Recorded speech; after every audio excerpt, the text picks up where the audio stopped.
So the first step, let's create a server pool. Because that's interesting. So I have 4 servers. In my case, the servers are pretty much the same. So I have 24 gigs of memory in each of my servers, and I have Palo cards in each one of them. So I just want to show you the difference in how I can assign servers to policies. So because this is related to the server configuration, I configure this to being a server in the server tab. Like I said, this is not hardware related, this is server related. So I do not go into the equipment tab for this. So the servers that I see here are just my hardware resources. This is my 24 gigs of memory and the 6-core CPU. Nothing else. So this is just a hardware. So I go into my server configuration or server tab to do all the server related configuration. Server tab. So let's create a server pool. Server pools are of course created in the pool section. So I say this is going to be Rick's pool. Now here I can assign the servers that I already have in the system. But I do not want to do that. I want to do it via a qualification. So I could just add servers here to the list and create a server pool. But now I don't care about that. I just want to create an empty pool. So in this server pool, Rick's pool, no servers are in there. But what I can do is I can create qualifications. If I start creating a qualification policy, in this case, I'm going to say Palo. So what I want, or let's say I want ESX servers in this case. What do I want? Well, I'm going to specify that every ESXi server should have at least 10 gigabytes of memory. Well, let's do 20 gigs. At least 20,000 megabytes of memory should be in an ESX server. And I also want it to have a Palo card. How do I detect a Palo card? That's going to be that virtualized Ethernet interfaces. If I'm looking for a Menlo card, that's going to be the non-virtualized Ethernet interfaces. But in this case, I'm looking for the virtualized Ethernet interfaces because I want them to have a Palo card. And that's pretty much good to go. If I want to assign slots, I could say which slot of the rack server or which exact server type do I want to add here. So there are a lot of things that I can cover here.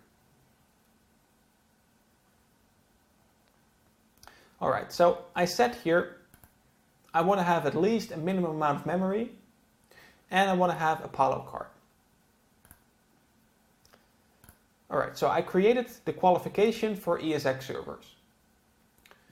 Now, there's no connection yet between if it is an ESX server, in which pool do I need to put it in? So that connection needs to be made now. And that is done in a server pool policy.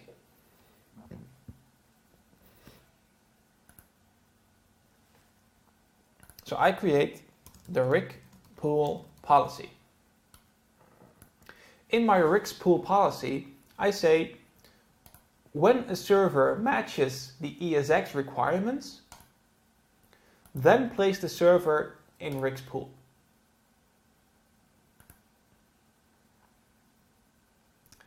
Now, as soon as this gets processed,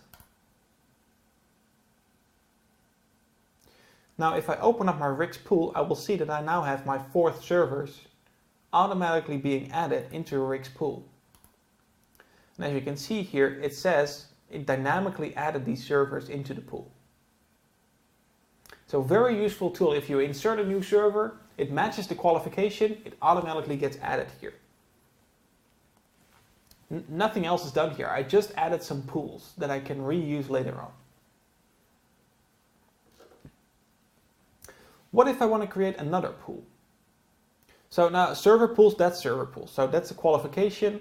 So I need 3 things to do this. I need a server pool, which is empty. I need a qualification policy, and then I need a server pool policy to combine the two together. What else do I need to assign to the server? A server needs to have a UUID assigned. So a UUID, I need just one UUID per server, but I can use a pool for that. So I'm going to say CCA DC UUID.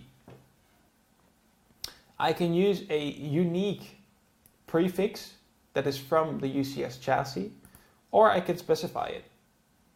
I want to say 1, 2, 3, 4, 5, 6, 7, 8 as a prefix. Then I can add how much UUIDs do I want to create and how should they end. So they should end with 98765. And then I create 64 different UUIDs. So pay attention to that prefix, the prefix, then the block name, the suffix, and then how much of these should I create.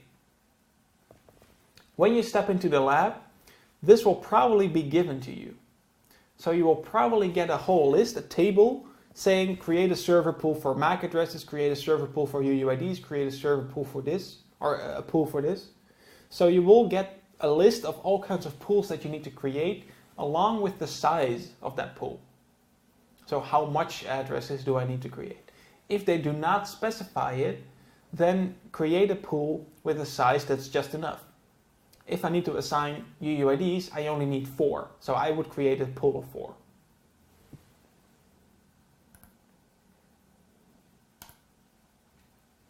And now I finish this.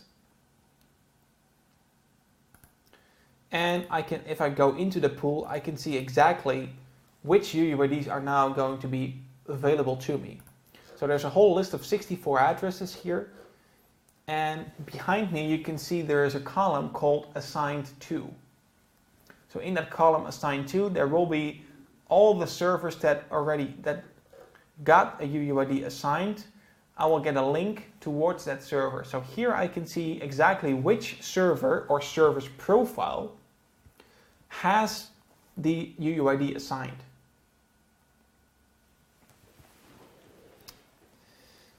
So there are a lot more pools that we need to create. Let's create them all. So in the process of my lecture, we will start configuring our servers.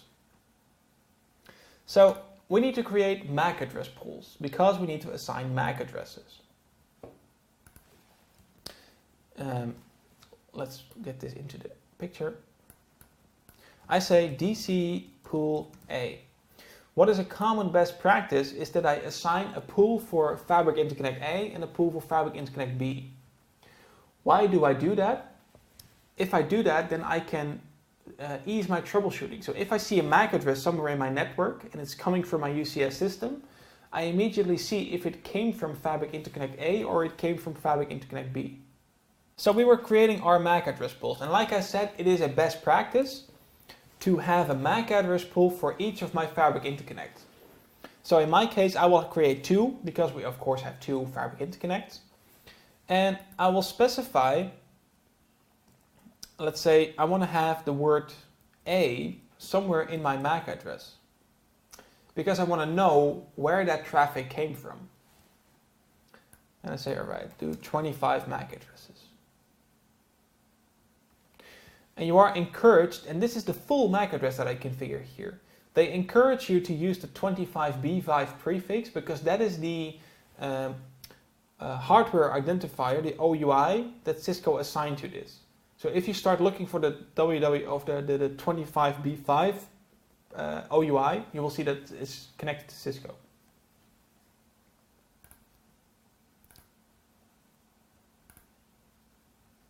All right, finish that. And for B, we're going to do the same thing. So DC pool B. Add MAC addresses in it.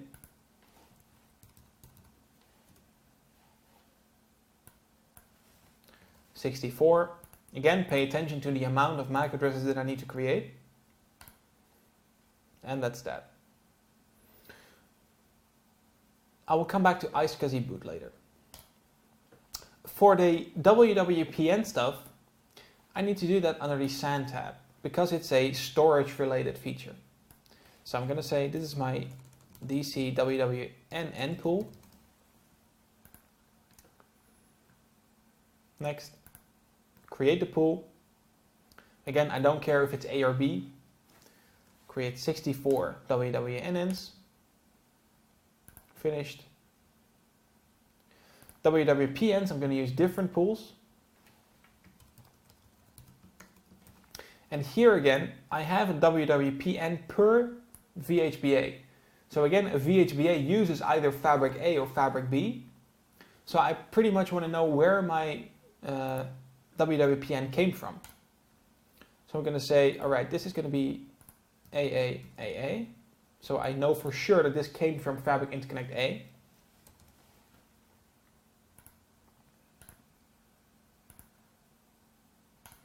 And I create another pool for Fabric Interconnect B.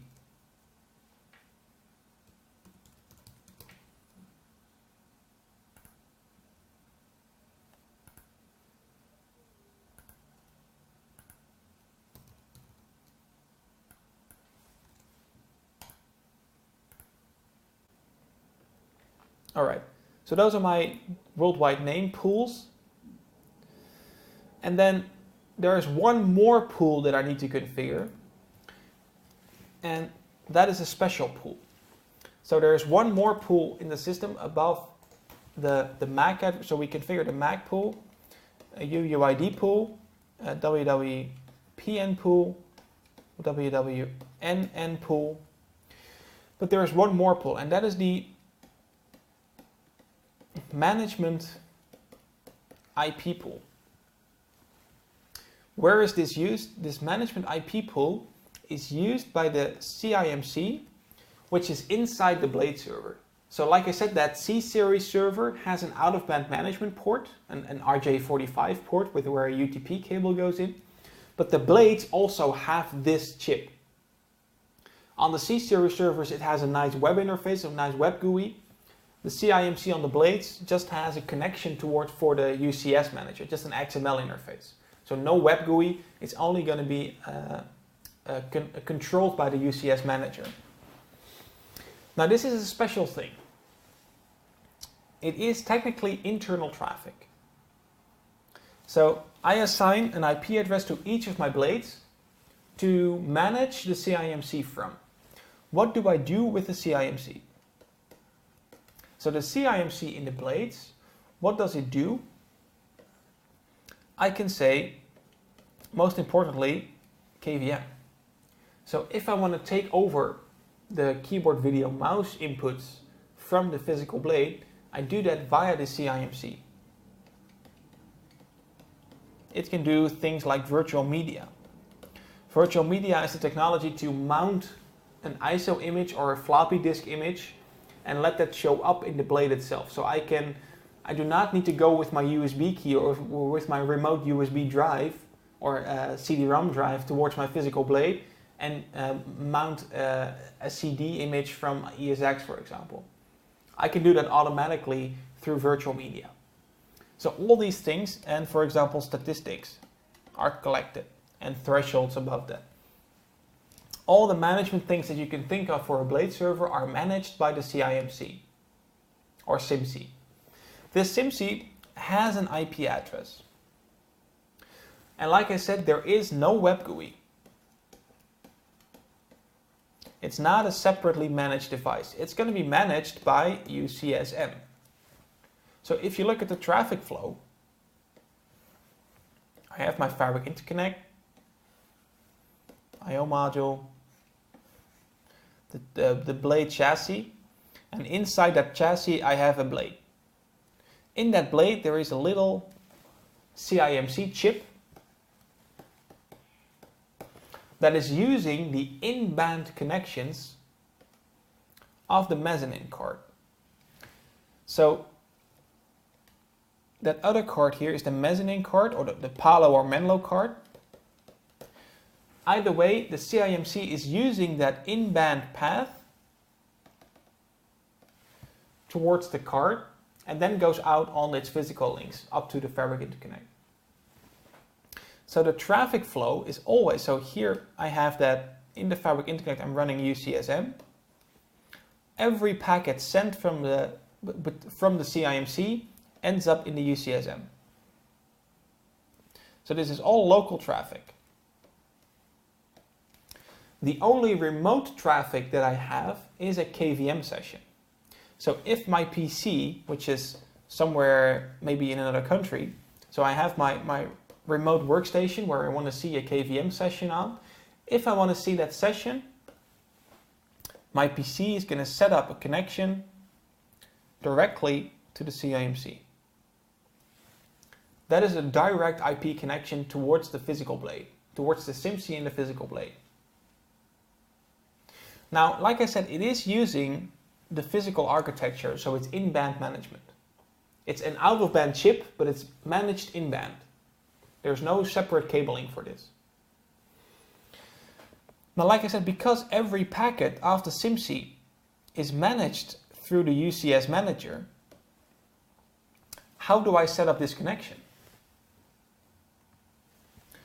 This connection is going to terminate on the only interface that the UCS manager has, and that is the MGMT0 interface.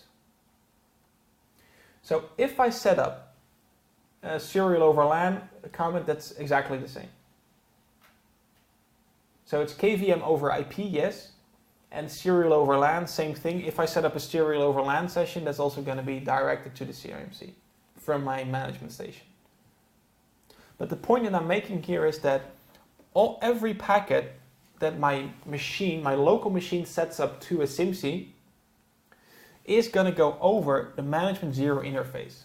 It's not going to use the physical uplinks to the rest of the network. Those are not used for CIMC connections. So you need to connect that management 0 interface in your system, because I cannot manage the UCS system in band. What is also important is this is just an IP interface. It's not a router. So the subnet, the IP address here on the CIMC, needs to be in the same subnet as the management 0 interface. It is an extra interface in that subnet, but it has to be the same subnet, otherwise it will not work.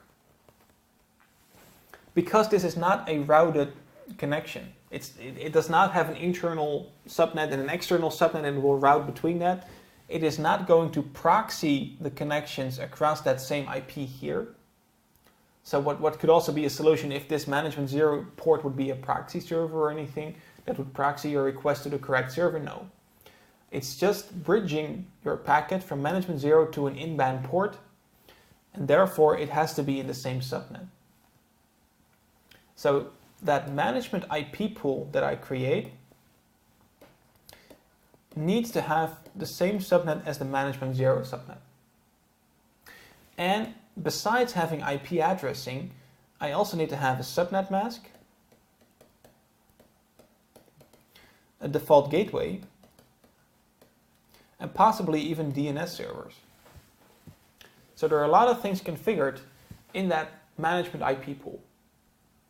So like I said, first of all, you need 3 IP addresses for your Fabric Interconnect. So if we start assigning that management 0 subnet, first of all, I need a virtual IP for UCSM.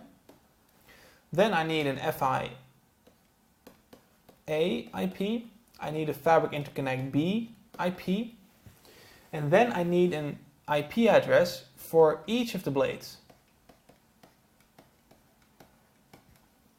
So this can be maybe 64 blades in your system, depending on your configuration. Now in UCS 2.0, there is another option, and that is that I can also assign an IP to each service profile. what will this mean? That no matter where I apply that specific set of settings, that service profile setting, I always have the same IP address to manage it from.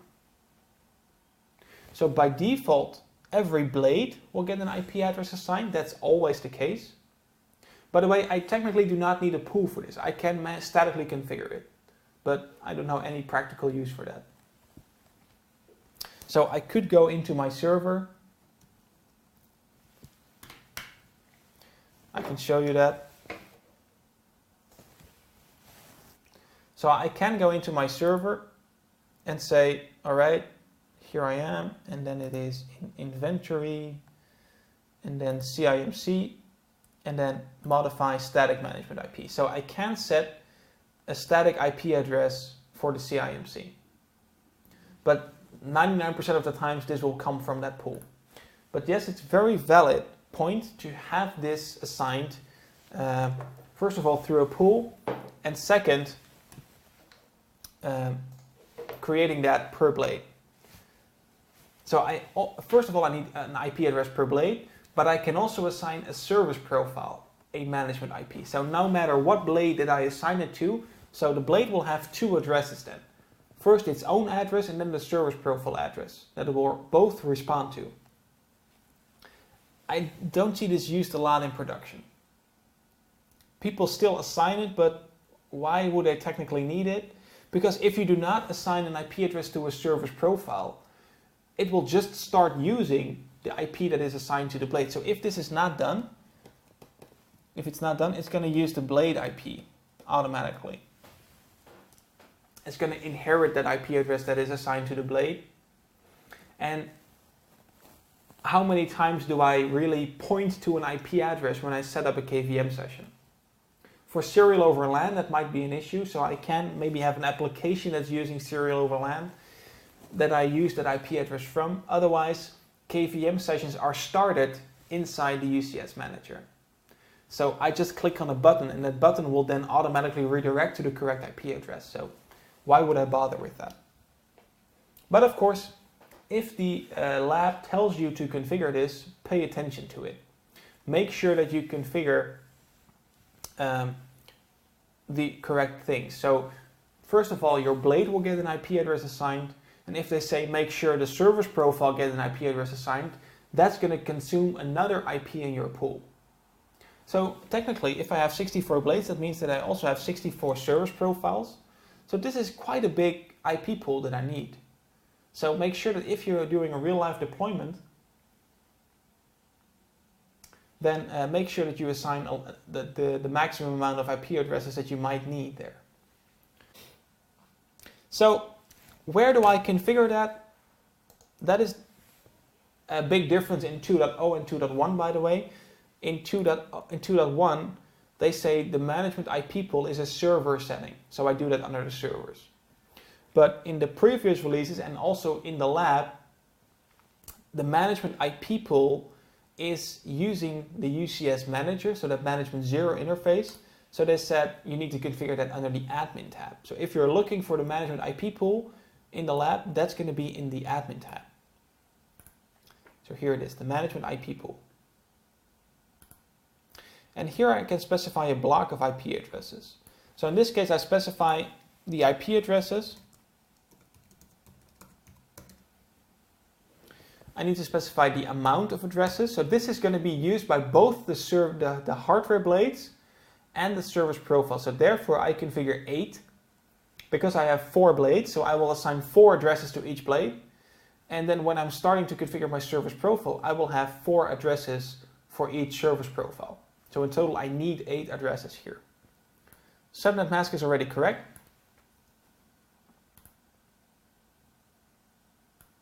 Then the default gateway is the 254 in my case. And I add that. Now the fun part is that you will automatically see that it starts assigning the servers to this pool. And as you can see, like I said, it will start from the bottom, working its way up. So it started with here that first address is going to be blade number 1, then blade number 2, blade number 3, and blade number 4. So the last address is always assigned first. Now, and if I go back to my server configuration here, if I now go to the inventory and to my CIMC, I see that I have an IP address assigned here with the correct default gateway and everything that I need. So by default, it is set to use a pool to do the CIMC configuration.